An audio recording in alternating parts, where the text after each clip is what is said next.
आज मैं अमेरिका की प्रशासनिक व्यवस्थाओं के बिंदु बताने जा रही हूँ।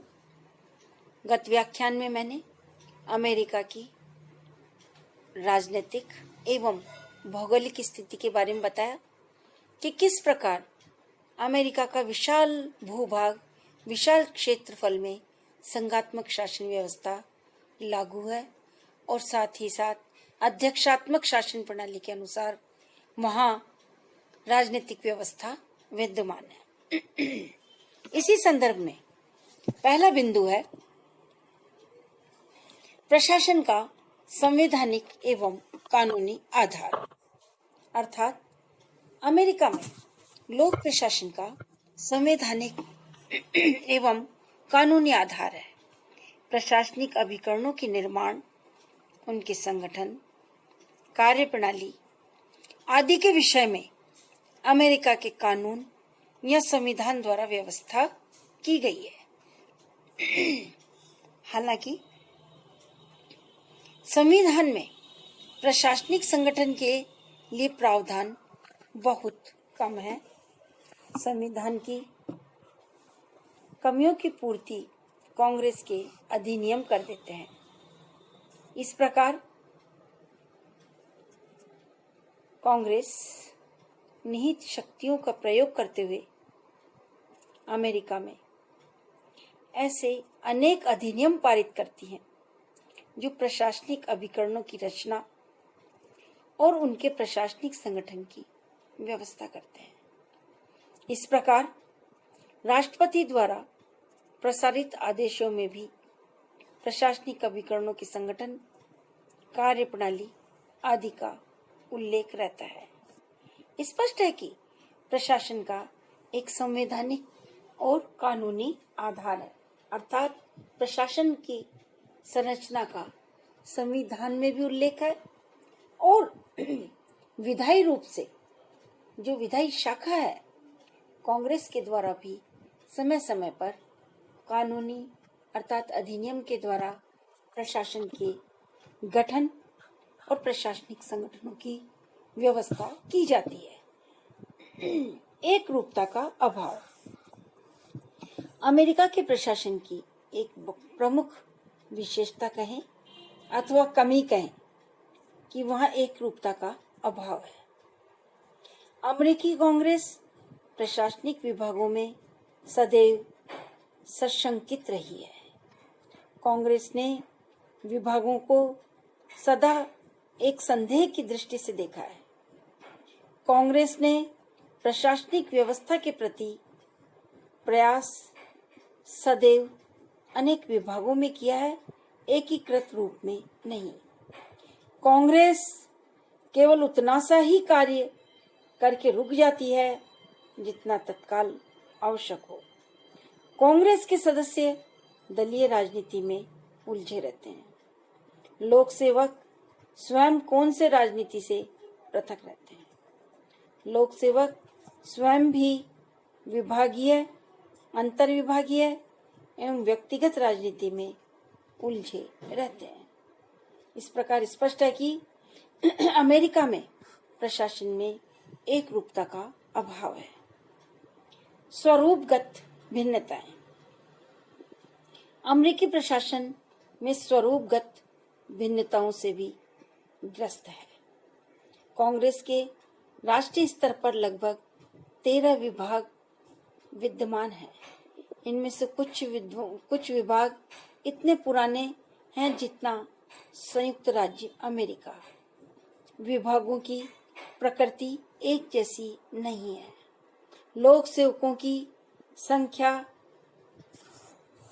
व्यय किए जाने वाला धन, दायित्वों के भार आदि के हिसाब से विभागों में अनेक असमानताएं देखने को मिलती है। इनमें से कुछ स्वतंत्र अभिकरण हैं जिन्हें commission, bureaus, office board,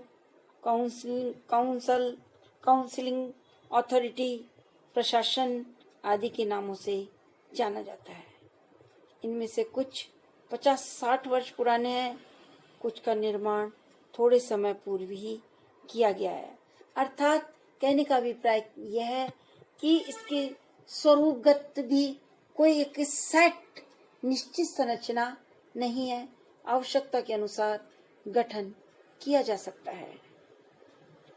next है प्रशासनिक संगठन के विभिन्न रूप। अमेरिका में प्रशासनिक संगठनों के अनेक रूप देखने को मिलते हैं। मुख्यतया इन्हें दो हिस्सों में बांटा जा सकता है, एक विभागीय तथा दूसरा स्वतंत्र संस्थाएं। अमेरिका, ब्रिटेन और भारत में विभागों का स्वरूप लगभग एक जैसा है। विभाग राजनीतिक नेतृत्व में कार्य करते हैं। इनका एक प्रशासनिक अध्यक्ष होता है जो लोक सेवा का वरिष्ठ अधिकारी होता है। उसके अधीन अन्य अधिकारी और कर्मचारी होते हैं जो एक दूसरे के सहयोग से कार्य संपन्न करते हैं। ये विभाग राजनीतिक कार्यपालिका के अत्यधिक नियंत्रण में और अपने दायित्वों के निर्वाह करते हैं। राज्य विभाग, युद्ध विभाग, जल सेना विभाग, ट्रेजरी विभाग, न्याय विभाग, कृषि विभाग आदि इस वर्ग में आते हैं।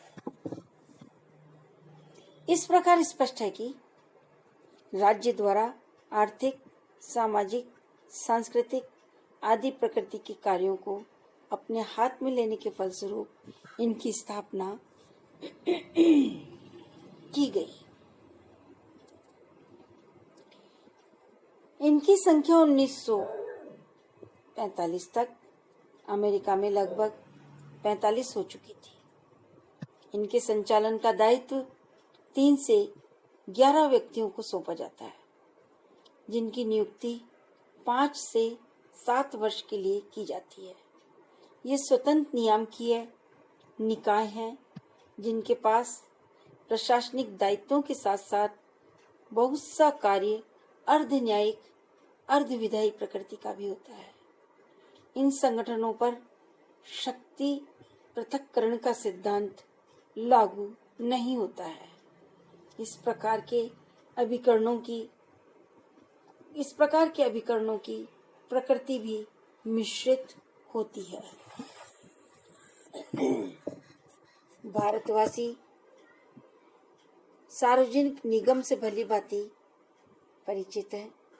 अमेरिका में कांग्रेस द्वारा पारित अधिनियम द्वारा सार्वजनिक निगम की स्थापना की जाती है। स्वायत्तता की दृष्टि से इन निगमों की स्थिति विभाग और स्वतंत्र नियामकीय आयोग के बीच की है। नियामकीय आयोग से कम और विभाग से कहीं अधिक स्वायत्तता इन निगमों को प्राप्त रहती है।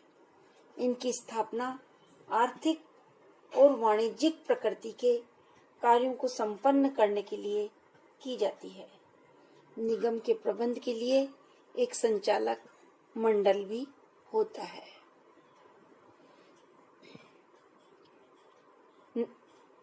अगले बिंदु के ऊपर हम जो चर्चा करने जा रहे हैं प्रशासन की, वो है न्यायिक पुनरावलोकन। संविधान की व्याख्या करना और नागरिकों के अधिकारों की रक्षा करना संघीय व्यवस्था में न्यायालय के प्रमुख दायित्व है। व्यवस्थापिका द्वारा पारित कोई कानून और कार्यपालिका द्वारा प्रसारित कोई भी आदेश गैर संवैधानिक होने की स्थिति में न्यायालय को उन्हें असंवैधानिक घोषित कर उन्हें क्रियान्वित होने पर रोक लगाने को न्यायिक पुनरावलोकन कहा जाता है। अमेरिका में न्यायालय को न्यायिक पुनरावलोकन का अधिकार प्राप्त है। वहां यदि कार्यपालिका का कोई आदेश या नियम उसके सार्वजनिक अधिकारों का उल्लंघन करता है तो उसे भी न्यायपालिका असंवैधानिक घोषित कर सकती है। न्यायिक पुनरावलोकन की शक्ति ने ही अमेरिका की न्यायपालिका को संसार की सर्वाधिक शक्तिशाली न्यायपालिका बना दिया है। इस शक्ति के आधार पर न्यायालयों के अधिकार क्षेत्र में कार्यपालिका द्वारा किए गए वे कार्य भी आ जाते हैं जो उसने ऐसे कानूनों के आधार पर किए हैं जो न्यायालय की दृष्टि में असंवैधानिक है।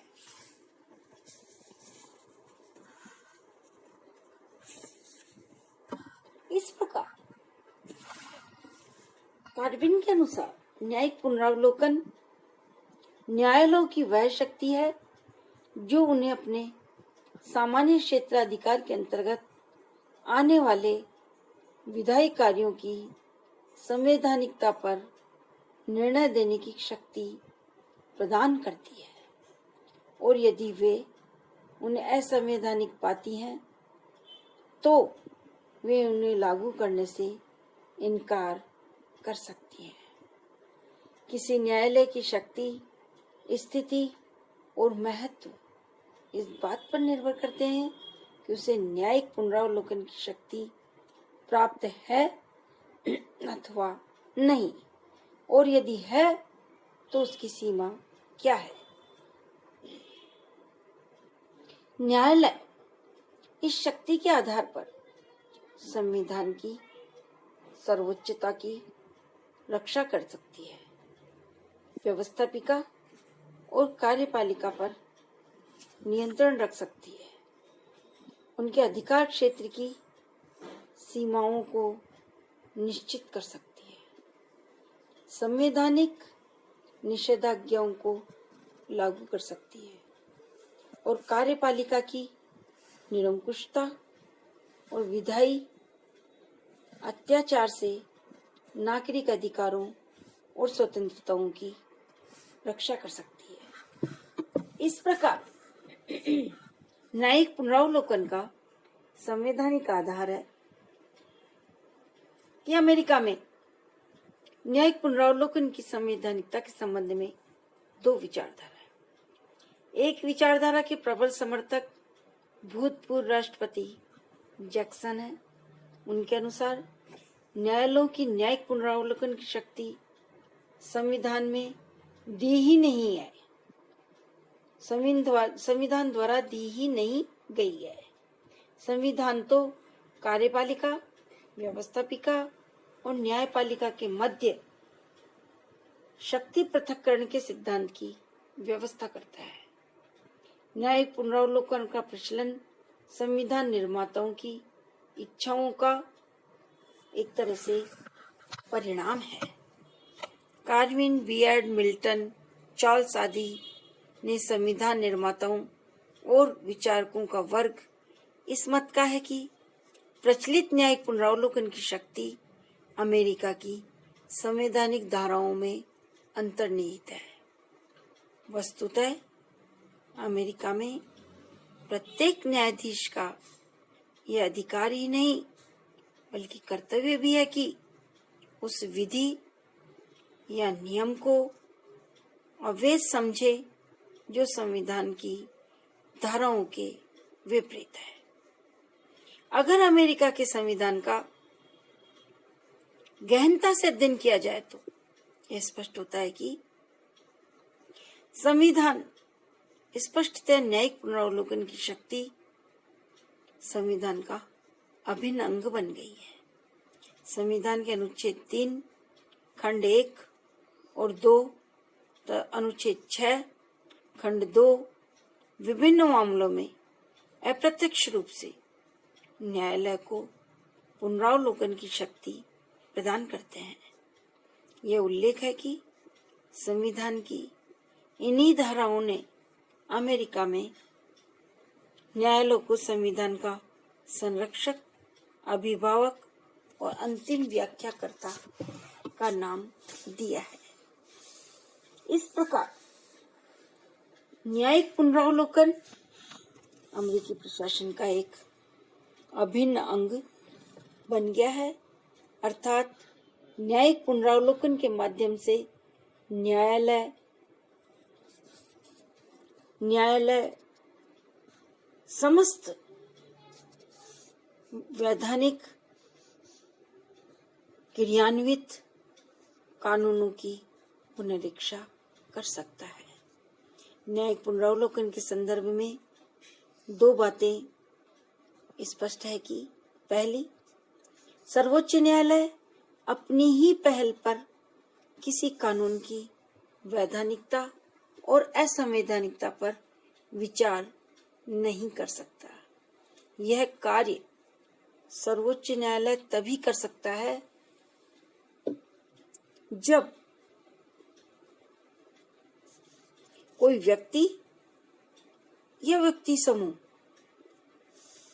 किसी मुकदमे की सहायता से उस कानून की संवैधानिकता को चुनौती दे, और दूसरा, इस अधिकार का प्रयोग केवल सर्वोच्च न्यायालय ही नहीं वरन निम्न स्तरीय संघीय न्यायालय और राज्यों के उच्च न्यायालय भी कर सकते हैं। यह अवश्य है कि उनके फैसलों के विरुद्ध सर्वोच्च न्यायालय में अपील की जा सकती है और इस विषय में अंतिम निर्णय सर्वोच्च न्यायालय का माना जाता है।